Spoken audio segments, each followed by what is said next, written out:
My name is Todd Correia. I am chief of the Fairhaven Fire Department. I got involved in the fire service back in 1993 after actually Hurricane Bob in 1991. I had to do a community service project and I joined the civil defense, at which point I came to the fire department to obviously get refreshments and hydration. During that time, I was convinced to join the call department back in 1993 and got hired in full-time in 1995. At that point, the town sent me to paramedic school in 2000. I got promoted to lieutenant in 2005, deputy chief in 2015, and I became chief in January of 2021. So the town of Fairhaven serves a population of about 16,000 people, regular residents and things like that. We serve an area about 15.3 square miles. We have over about 20 miles of coastline around the area. So with that, we handle about 4,000 calls a year, and about 65–75% of those calls are going to be medical calls, which tends to be growing over the course of years. Our elderly population is expected to be somewhere around 30% in the next 5 to 10 years. The personnel that we have on staff right now hasn't kept up with in the past 20 years with the amount of calls that have increased. So back in 1995 when I got on, we did about 1,000, 1,200 calls a year with 16 personnel, and now we're trying to handle 4,000 calls with 26 personnel. So that's one of the obstacles we're dealing with right now. I think quite well. I think it was an unexpected job. Obviously, in 95, I had to make some life decisions because of personal reasons, and this job opening opened up. And it's provided very well for my family over the course of the years. I've got to send 2 kids to college. I've had numerous educational and opportunities within the job that allow me to get to the position I am today. I have a very good support system. I gotta be honest with you. My wife is probably my rock at home. So anytime there are issues, even though she's not in the fire service, she's been involved in HR for quite a while, that she's able to listen to issues going on and give me some feedback and knows when I gotta rest and relax. So my wife has been probably the easiest way to decompress. As I've grown through the ranks, I've met a lot of awesome individuals in the fire service, between fire chiefs and lieutenants and captains, even firefighters for that matter, through FCAM and the Bristol County Fire Chiefs Association, even the PFFM. I've had a lot of guys that I've trusted I can speak to at any time that allow me to vent and or ask questions or deal with my frustrations. Well, I think it's going to be more of a medical run, not necessarily a fire call, but is a call I still reflect upon honestly all the time about lack of preparation and lack of, taking the steps needed to handle a call. And it dates back from probably early 2000s, and we were unprepared, just thinking it was a mild, cut on the leg as it came in for a woman who was bleeding, where she actually tried to commit suicide. We just kind of ran in there without the proper PPE, and the exposure had an impact on me, obviously.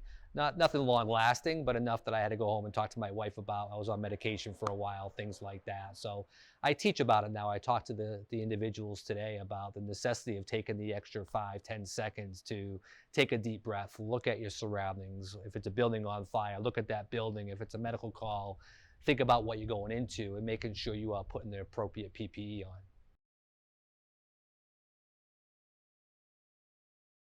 Right now, personnel. Yeah, the personnel. I think it's a new dynamic generation. I think anybody watching this video will understand that the new generation coming into the workforce is totally different than it was 20 years ago. Seems to be a lack of commitment and dedication to one particular profession or one particular organization, and people today tend to come and go as they please, and trying to retain those personnel and trying to keep a paramilitary organization running at the same time keeping individuals happy in their performance is the most challenging for me right now. And it seems to be a day-to-day task of dealing and putting out small little fires to keep the overall morale high where it needs to be to retain those personnel.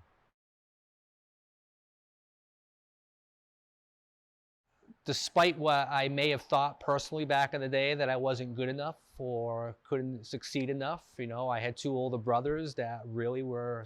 One of them now works for me here at the fire department under me. I have another brother who was an engineer. My father was a pharmacist, and it just that college stuff never really took off with me. And then every time I thought that I couldn't be in a certain position, I was able to, you know, really just excel to that by, you know, studying and reading and taking advantage of the opportunities that were given to me to get to these levels I am now. And even some days today, I don't even realize I'm the fire chief. You know, I still think I could be one of the guys around here. The job itself, I mean, it's a kind of a cliche type of thing. Everybody talks about it in job interviews, but I love helping people. Even as the fire chief, if they're getting hit with a bunch of calls today and nobody can respond to a medical, I'll go meet that mutual aid ambulance company, and you know, I'll still stand by with the patient. I'll do blood pressures and vital signs, and you know, simply helping people at their worst is where I think we shine the best, and I think that's where we have the most impact on the citizen. So I love that part of it. I love actually helping people. And I think sometimes my wife says I'm too helpful, but even to family members and friends, but that's what I enjoy most about it still. Well, I think the fire services as a whole, I think we realize that, you know, I think the fires are still there. I think the fires are not really decreasing as some say they are. I think the fires are still there. It's just maybe not being reported correctly. I think one thing that we've done in the past is really hammer our officers to make sure they're coding things correctly. And I think we found in the last few years that our fires have actually increased in the town of Fairhaven. They're not big fires because we're getting there quicker with the alarm systems and the sprinkler systems. And they're able to put those fires out. So we'll still respond to the same amount of fire calls as we did in the past. But I think all fire services need to adapt. I think we need to change the philosophy that we're going to respond to these multi-alarm fires 24 hours a day, 7 days a week, where we have to get more involved into emergency management. We have to start responding to storm-related disasters. The medical calls are going to be there, and we have to start opening our doors to other possibilities. As we know, active shooters are big. And I think that was a big shock to our personnel as we started preparing 3 years ago for active shooters. So now our ambulances and our frontline engines actually have ballistic materials on there. So the fire service as a whole is going to have to be dynamic and try to envision the way our society is changing, the global aspects are changing, and then how emergency management and things like that are going to affect our future. Our response to the community, how I want the community to see us, is a department or an organization that they could call for whatever their needs are. And I think I've instilled that with our personnel now, that if we have the personnel and the equipment available, then we will respond to whether it is a squirrel in the drain, or there's a bird in my chimney, to a fact that I don't know what's going on in my house, but I need help here. And we've really done well over the past decade to instill that confidence in the residents of this town that we will respond to any type of issue, whether it's not an emergency or not, to help you mitigate those issues or find somebody else who can help do it for you. And that still holds true today. I mean, there's been a couple of times in the last couple of weeks, actually, that we've gone and specifically pulled squirrels out of a drain, and it just appeased the public to know that we were there to help animals as well as humans. And we can't always do that. Sometimes we've got so many calls going on, it gets on the back burner and somebody else handles those things. But I want the community to know that no matter what their issue is, all right, we're gonna go there and we're gonna try to help them through that issue. And if we can't do it, we're gonna try to put them in line with somebody who can do it for them. We handled COVID very well. I can't be more prouder than the guys that we have here. The union stepped up, offered obviously testing, and they were willing to give vaccinations if that came through too as well to the public at needs. But as far as the COVID response, it really impacted the necessity to get back to the basics with our guys, right? PPE is the protection of them going forward. And I can't tell you how many times we were going on regular flu calls and we never wore gowns or gloves, or I know we always wore gloves, but facial protection, things like that. And now we've made that as a standard of care regardless. So we know that we're still in the COVID world and we're still wearing masks in the back of the ambulance. But I envision, you know, in a year from now when COVID subsides, I think that the mask wearing in the back of the ambulance is going to become the new norm, the new standard of care.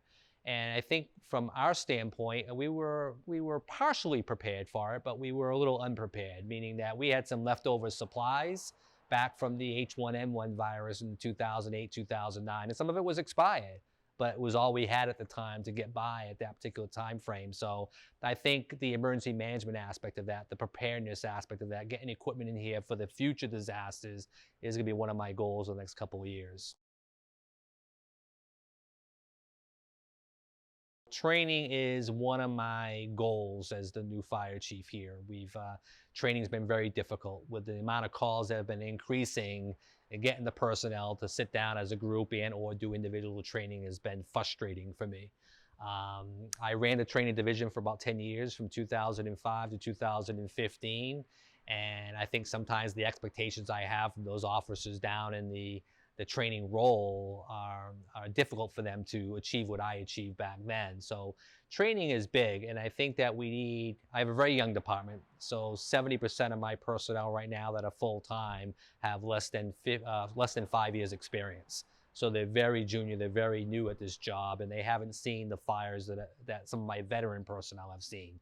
So the next 5 or 8 years that I have to maybe dedicating to this town is going to be focused on developing these individuals to maintain their basic skill sets, as well as advance them to make those decisions that need to be made when a supervisor is not there. So really the basic training and future personnel development so they can achieve and be leaders of this department. Fire pre-plans is just basically outlining the layout of the building, the hazards of the building, and the infrastructure of the building to better assist the fire department. So I'll give you a case in point, a couple of issues obviously with the new active shooters and things like that. We've been able to share our pre-fire plans, our building layouts and entrances and egresses.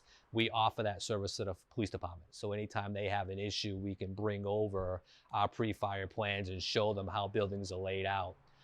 We had another issue not too long ago, it was a couple of years ago. We have a historical high school in town. It's ranked #1 in the state of Massachusetts nationally. And then we had obviously a water leak inside that historical high school, and our personnel couldn't find the water shut off. So simple things like, where is the infrastructure, where are the utility shutoffs in building, where are the fire alarm panels, where are the HVAC units, where are the egresses into the ceiling levels or the roof lines. All those are key components. And when you have a young department like me, where we can't get out into the community that often and do walkthroughs, the pre-fire planning is the next most critical thing to give them education on the building's layouts, the hazards associated with it, and the fire-related components to it.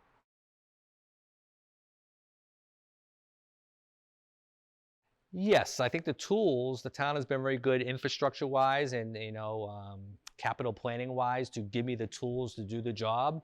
I've been very blessed in this community to anytime I've asked for something, either as a deputy chief or a new chief, the community's given it to me. The personnel is my biggest objective. So I got the equipment. I just need the personnel to man that equipment to do the job properly. Manpower is key, yeah. So I think fire departments, as we talked about earlier, need to reinvent and open the doors to new possibilities of responses. With that becomes a stress on the existing personnel to not offer the basic services of fire protection, but also be able to venture off and do these certain things. And the more you kind of bite more off the apple, the less personnel you have back here at the station to respond to those emergencies. We used to be supplemented greatly by a call department, a part-time department that would respond to our needs. When I got on in '93 as a call firefighter, there were 32 of us. I'm basically hanging on to 14 right now with only 8 active. So that supplemental service of a volunteer call department is depleting over the years, and then the influx of full-time personnel is a financial stress to my community. So it's a key. It's a key for my union guys. It's a key for me personally. I think we know that firefighters now have a risk of developing cancer more likely than the average citizen out there. And then we have to do a better job at finding ways to mitigate that carcinogen exposure to our firefighters. So We've taken the liberty of, I just talked a few minutes ago about great capital expenditures. The town has been blessed and given us washers and dryers. We've been able to file grants for those things. The new ladder aerial to your left here has a remote waterway at the tip, so I don't have to leave a firefighter at the tip to expel water on a defensive attack up top. It's all remote control from the base. But more than that, I think that the fear is there. I mean, people want to retire healthy and happy and not have that fear of carcinogens, and that risk is always going to be there. But we have to, as a society, even as our town here, have to develop infrastructure here. So my public safety center here doesn't help us mitigate those things. They're walking through the kitchen to go take a shower. There's too much of exchange of those gases. And if you look at other communities, and maybe outside the United States, they're well diverse in limiting those things. So if you go to Germany, they have these campers that roll out where firefighters are taking showers and getting new gear right on site.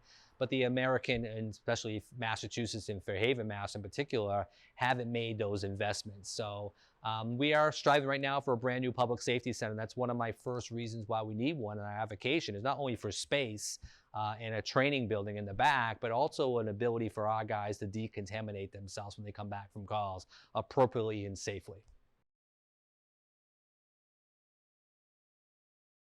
Yeah, so 2 phases. Obviously, we're good here in Fairhaven. I mean, we can do better. We have a Class 3 ISO rating. We're right on that bubble of 3 to 4, and we're trying to maintain that 3.